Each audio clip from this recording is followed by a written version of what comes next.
ಕಂಜೂಷ್ ಗಂಡ ಕವನ ವಾಚನ ರಚನೆ ವಾಚನ ಸಾಯಿನಾಥ್ ಎಚ್ ನಾಯಕ್ ಅಂಕೋಲಾ. ಜೀವನದಲ್ಲಿ ಬೆವರಿನ ಹಣೆಯನ್ನು ಹರಿಸಿ ದುಡ್ಡು ಗಳಿಸಿಟ್ಟು ಅದನ್ನು ತಮ್ಮ ಜೀವನಕ್ಕೆ ಬಳಸಿಕೊಳ್ಳದೆ ಇಲ್ಲಿ ತನ್ನ ದುಡ್ಡು ಖರ್ಚಾದೀತೋ ಎಂದು ಹೆದರಿ ಬದುಕಿನ ಅರ್ಥವನ್ನೇ ಕಾಣದಿರುವವರಿಗೋಸ್ಕರ ಈ ನನ್ನ ಕವನ. ಚಿಪುಣನ ಬದುಕು ಅರ್ಥಾತ್ ಕಂಜೂಷು ಗಂಡ. ನಮಸ್ಕಾರ, ನನ್ನ ಕವನವನೇ ಯೂಟ್ಯೂಬ್ ಚಾನಲ್ಗೆ ಸ್ವಾಗತ. ನಾನು ಸಾಯಿನಾಥ್ ಎಚ್ ನಾಯಕ್. ನಾನೇ ಬರೆದಿರುವ ಸ್ವರಚಿತ ಕವನಗಳನ್ನು ನನ್ನದೇ ಆದ ಈ ಕವನ ಮನೆ ಎಂಬ ಯೂಟ್ಯೂಬ್ ಚಾನಲ್ನ ಕಾವ್ಯ ವೇದಿಕೆಯಲ್ಲಿ ವಾಚನ ಮಾಡುತ್ತಿರುವೆ. ಇಷ್ಟಪಟ್ಟಲ್ಲಿ ಲೈಕ್ ಮಾಡಿ, ಶೇರ್ ಮಾಡಿ ಮತ್ತು ನನ್ನ ಈ ಕವನ ಮನೆ ಯೂಟ್ಯೂಬ್ ಚಾನಲ್ಗೆ ಸಬ್ಸ್ಕ್ರೈಬ್ ಮಾಡಿ ಸ್ನೇಹಿತರೆ. ಇಂದಿನ ನನ್ನ ಕವನ ವಾಚನದ ವಿಷಯ ವಸ್ತು ಜಿಪುಣನ ಬದುಕು. ಜಿಪುಣನ ಬದುಕು. ಈ ನನ್ನ ಕವನ ವಾಚನ ಇಷ್ಟಪಟ್ಟಲ್ಲಿ ಲೈಕ್ ಮಾಡಿ, ಶೇರ್ ಮಾಡಿ ಮತ್ತು ನನ್ನ ಕವನದ ಮನೆ ಯೂಟ್ಯೂಬ್ ಚಾನಲ್ಗೆ ಸಬ್ಸ್ಕ್ರೈಬ್ ಮಾಡಿ ನನ್ನ ಕವನದ ಮನೆಯನ್ನು ಪ್ರೋತ್ಸಾಹಿಸಿ ಸ್ನೇಹಿತರೆ. ಜಿಪುಣನ ಬದುಕು. ಅವನ ವಿಕಟ ನಗೆಯಲ್ಲಿ ಸಾವಿರ ಅರ್ಥವಿತ್ತು. ಅವನ ವಿಕಟ ನಗೆಯಲ್ಲಿ ಸಾವಿರ ಅರ್ಥವಿತ್ತು. ನನ್ನ ನೀವೇನು ಬಲ್ಲಿರಿ ಎಂಬ ಮರ್ಮವಿತ್ತು. ನನ್ನ ನೀವೇನು ಬಲ್ಲಿರಿ ಎಂಬ ಮರ್ಮವಿತ್ತು. ಯಾರಿಗೂ ಅರ್ಥವಾಗದ ಅವನ ಬದುಕು. ಯಾರಿಗೂ ಅರ್ಥವಾಗದ ಅವನ ಬದುಕು. ಬದುಕುತ್ತಿದ್ದ ಅವನ ಬದುಕು ಆಗಿತ್ತು ಅವನಿಗೇ ತೊಡಕು. ಯಾರಿಗೂ ಅರ್ಥವಾಗದ ಅವನ ಬದುಕು. ಬದುಕುತ್ತಿದ್ದ ಅವನ ಬದುಕು ಅವನಿಗೆ ಆಗಿತ್ತು ತೊಡಕು. ದುಡ್ಡಿಗೇನೂ ಕಡಿಮೆ ಇರಲಿಲ್ಲ ಇವನ ಜೀವನದಿ. ದುಡ್ಡಿಗೇನೂ ಕಡಿಮೆ ಇರಲಿಲ್ಲ ಅವನ ಜೀವನದಿ. ಮಾಡುವ ಕೆಲಸದಲ್ಲೂ ದುಡ್ಡಿನ ಹೊಳೆಯನ್ನೇ ಹರಿಸಿ ತೇಲುತ್ತಿದ್ದ ವೈಭೋದಿ. ದುಡ್ಡಿಗೇನೂ ಕಡಿಮೆ ಇರಲಿಲ್ಲ ಅವನ ಜೀವನದಿ. ಮಾಡುವ ಕೆಲಸದಲ್ಲೂ ದುಡ್ಡಿನ ಹೊಳೆಯನ್ನೇ ಹರಿಸಿ ತೇಲುತ್ತಿದ್ದ ವೈಭೋದಿ. ದುಡ್ಡು ಮಾಡಲು ಇತ್ತು ಇವನ ತಲೆಯಲ್ಲಿ ಚತುರ ಬುದ್ಧಿ. ದುಡ್ಡು ಮಾಡಲು ಇತ್ತು ಇವನ ತಲೆಯಲ್ಲಿ ಚತುರ ಬುದ್ಧಿ. ಆದರೆ ಅದನ್ನು ಉಳಿಸಿ ಸದ್ವಿನಿಯೋಗ ಮಾಡಿಕೊಳ್ಳಲು ಇರಲಿಲ್ಲವೇ ತಲೆಯಲ್ಲಿ ಸ್ವಂತ ಬುದ್ಧಿ. ಆದರೆ ಅದನ್ನು ಉಳಿಸಿ ಸದ್ವಿನಿಯೋಗ ಮಾಡಿಕೊಳ್ಳಲು ಇರಲಿಲ್ಲವೇ ಇವನ ತಲೆಯಲ್ಲಿ ಸ್ವಂತ ಬುದ್ಧಿ. ದುಡಿದ ದುಡ್ಡನ್ನೆಲ್ಲ ಒಂದು ಕಡೆ ಭದ್ರವಾಗಿಟ್ಟು ದುಡಿದ ದುಡ್ಡನ್ನೆಲ್ಲ ಒಂದು ಕಡೆ ಭದ್ರವಾಗಿಟ್ಟು ಅದು ಖರ್ಚಾಗದೇ ಇರಲೆಂದು ಇವನ ಕಾಳಜಿ ಜೋರಿತ್ತು. ದುಡಿದ ದುಡ್ಡನ್ನೆಲ್ಲ ಒಂದು ಕಡೆ ಭದ್ರವಾಗಿಟ್ಟು ಅದು ಖರ್ಚಾಗದೇ ಇರಲೆಂದು ಇವನ ಕಾಳಜಿ ಜೋರಿತ್ತು. ಹಾಗೂ ಹೀಗೂ ಅಪ್ಪ ತಂದು ಕಟ್ಟಿದ ಖಾಲಿರುವ ಹೆಣ್ಣನು.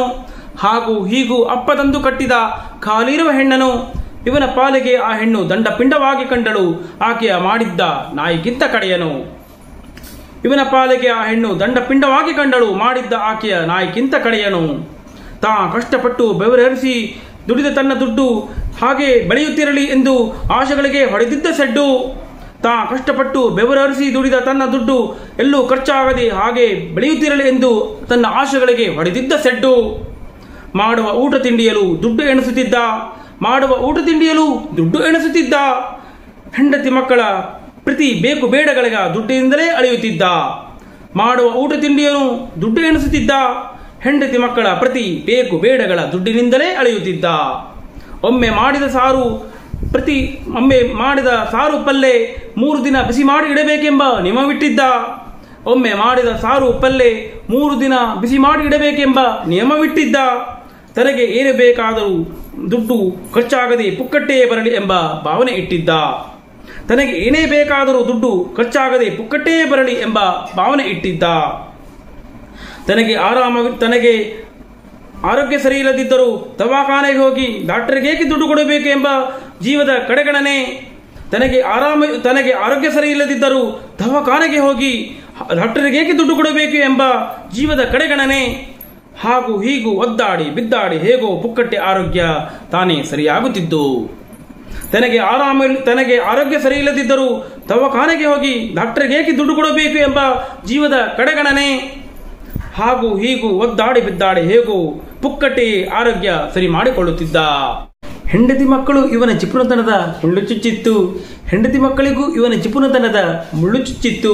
ಏನೇ ಮಾಡಿದರೂ ದುಡ್ಡು ಖರ್ಚಾಗುತ್ತದೆ ಎನ್ನುವ ಈತನಿಗೆ ಜಗತ್ತಿನ ಪರಿಜ್ಞಾನವೇ ಇಲ್ಲವಾಗಿತ್ತು. ಏನೇ ಮಾಡಿದರೂ ದುಡ್ಡು ಖರ್ಚಾಗುತ್ತದೆ ಎನ್ನುವ ಈತನಿಗೆ ಜಗತ್ತಿನ ಪರಿಜ್ಞಾನವೇ ಇಲ್ಲವಾಗಿತ್ತು. ಪ್ರತಿ ತಿಂಗಳ ಕರೆಂಟು ಬಿಲ್ಲು ಫ್ರೀ ಬರಲೆಂದು 0 ಬಲ್ಬ್ ಹಾಕಿ ತಾ ಒದ್ದಾಡಿ ಗೋತಾ ಹೊಡೆಯುತ್ತಿದ್ದ. ಪ್ರತಿ ತಿಂಗಳ ಕರೆಂಟು ಬಿಲ್ಲು ಫ್ರೀ ಬರಲೆಂದು 0 ಬಲ್ಬ್ ಹಾಕಿ ತಾ ಗೋತಾ ಹೊಡೆಯುತ್ತಿದ್ದ. ಮುನ್ಸಿಪಾಲ್ಟಿ ನೀರು ತುಂಬಾ ಬಳಸಿದರೆ ಬರುವ ಬಿಲ್ಲಿಗೆ ಹೆದರಿ ನಡುಗುತ್ತಿದ್ದ.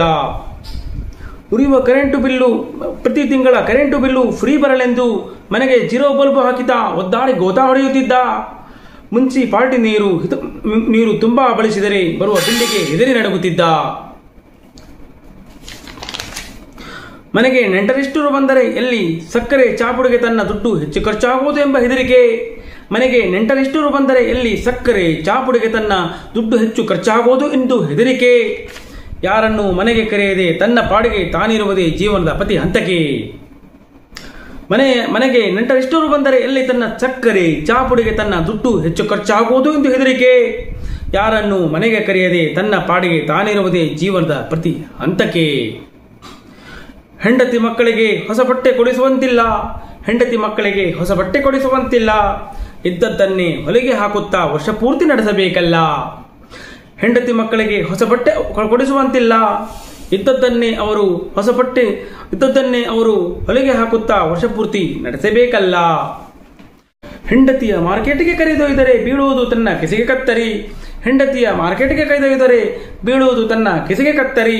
ಹಾಗಾಗಿ ಎಲ್ಲವನ್ನೂ ತಾನೇ ನಿಭಾಯಿಸುತ್ತಿದ್ದ, ಹಾಗೆ ಮಾತಿನಲ್ಲಿ ಮರಳು ಮಾಡಿರಿ. ಹೆಂಡತಿಯ ಮಾರ್ಕೆಟ್ಗೆ ಕರೆದೊಯ್ದರೆ ಬೀಳುವುದು ತನ್ನ ಕೆಸೆಗೆ ಕತ್ತರಿ. ಹಾಗಾಗಿ ತಾನೇ ಎಲ್ಲವನ್ನು ನಿಭಾಯಿಸುತ್ತಿದ್ದ, ಮಾತಿನಲ್ಲಿ ಎಲ್ಲವನ್ನೂ ಮರಳು ಮಾಡಿರಿ. ಅಯ್ಯೋ ಮಿಕ್ಸರ್ ಗ್ರೈಂಡರ್ ಹಚ್ಚಿದರೆ ಬರುತ್ತದೆ ಕರೆಂಟು ಬಿಲ್ಲು. ಅಯ್ಯೋ ಮಿಕ್ಸರ್ ಗ್ರೈಂಡರ್ ಹಚ್ಚಿದರೆ ಬರುತ್ತದೆ ಕರೆಂಟು ಬಿಲ್ಲು. ಅರಿಯುವ ಕಲ್ಲೆಯ ಗತಿ ಪಾಪ ಆ ಬಡ ಹೆಂಡತಿಗೆ. ಅರಿಯುವ ಕಲ್ಲೆಯ ಗತಿ ಪಾಪ ಆ ಬಡ ಹೆಂಡತಿಗೆ. ಬೇಕಾದದ್ದನ್ನು ಮನಸಾರೆ ತಿನ್ನುವಂತಿಲ್ಲ. ತನಗೆ ಬೇಕಾದ್ದನ್ನು ಮನಸಾರೆ ತಿನ್ನುವಂತಿಲ್ಲ. ಆದರೆ ಬೇರೆಯವರು ಕೊಡಿಸಿದರೆ ಇವನು ಹೊಟ್ಟೆ ತುಂಬಾ ತಿನ್ನುವನಲ್ಲ. ತನಗೆ ಬೇಕಾದ್ದನ್ನು ಮನಸಾರೆ ತಿನ್ನುವಂತಿಲ್ಲ. ಆದರೆ ಬೇರೆಯವರು ಕೊಡಿಸಿದರೆ ಇವನು ಹೊಟ್ಟೆ ತುಂಬಾ ತಿನ್ನುವನಲ್ಲ. ಮನೆಗೆ ಕರೆಂಟ್ ಫ್ರೀ, ಬಸ್ಸಲ್ಲಿ ಹೆಂಡತಿಗೆ ಟಿಕೆಟ್ ಫ್ರೀ, ತುಂಬಾ ಸಂತಸಲೇ ಈಗ ತೇಲುತ್ತಿರುವ.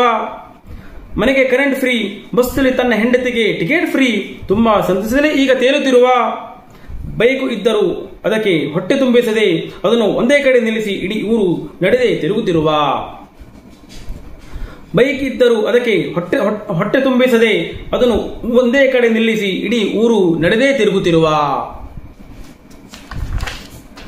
ದುಡ್ಡಿದ್ದರೂ ಜೀವನದ ಸದ್ವಿನಿಯೋಗವಾಗದೆ ಕ್ಷಿಪಣಾಗ್ರೇಸನಾಗಿ ಬದುಕಿದ ಜೀವನದ ಸತ್ಯಗಳು ಇವನಿಗೆ ಅರಿವಾಗದೆ. ದುಡ್ಡಿದ್ದರೂ ಜೀವನದ ಸದ್ವಿನಿಯೋಗವಾಗದೆ ಕ್ಷಿಪಣಾಗ್ರೇಸನಾಗಿ ಬದುಕಿದ ಜೀವನದ ಸತ್ಯಗಳು ಇವನಿಗೆ ಅರಿವಾಗದೆ. ಅವನ ಉಸಿರಿರುವ ತನಕೂ ಅವನ ದುಡ್ಡಿನ ಮೋಹದ ಮದವೇರಿ. ಅವನ ಬದುಕನೇ ತಿಂದಿತ್ತು ಎಲ್ಲವನು, ಕೊನೆ ಗಳಿಗೆಯಲ್ಲಿ ಎಲ್ಲವನು ಕಾರಿ. ಅವನ ಉಸಿರುವವರೆಗೂ ಅವನ ದುಡ್ಡಿನ ಮೋಹದ ಮದವೇರಿ. ಅವನ ಬದುಕನೇ ತಿಂದಿತ್ತು ಕೊನೆ ಗಳಿಗೆಯಲ್ಲಿ ಎಲ್ಲವನು ಕಾರಿ. ದುಡ್ಡೇ ಎಲ್ಲವೂ ಅಲ್ಲವೆಂದು ತಿಳಿಯಬೇಕು ಇಂಥವರಿಗೆ ಸಾರಿ. ದುಡ್ಡೇ ಅಲ್ಲವೆಂದು ತಿಳಿಯಬೇಕು ಇಂಥವರಿಗೆ ಸಾರಿ. ಜಿಪುಣತನ ಜೀವನವೆಂದು ತಿನ್ನುವಂತಾದರೆ, ಜಿಪುಣತನವೆಂಬುದು ಜೀವನವೆಂಬುದನ್ನು ತಿನ್ನುವಂತಾದರೆ ನಾವು ಬದುಕಿದ್ದು ಏನು ಸಾರ್ಥಕ? ಜೀವನದ ಅರ್ಥ ನಮಗೆ ಕೊನೆಗೂ ಅರಿವಾಗದಿದ್ದರೆ. ಜಿಪುಣತನ ಜೀವನವೆಂಬುದು ತಿನ್ನುವಂತಾದರೆ ನಾವು ಬದುಕಾದರೂ ಏನು ಸಾರ್ಥಕ? ಜೀವನದ ಅರ್ಥ ನಮಗೆ ಕೊನೆಗೂ ಅರಿವಾಗದಿದ್ದರೆ.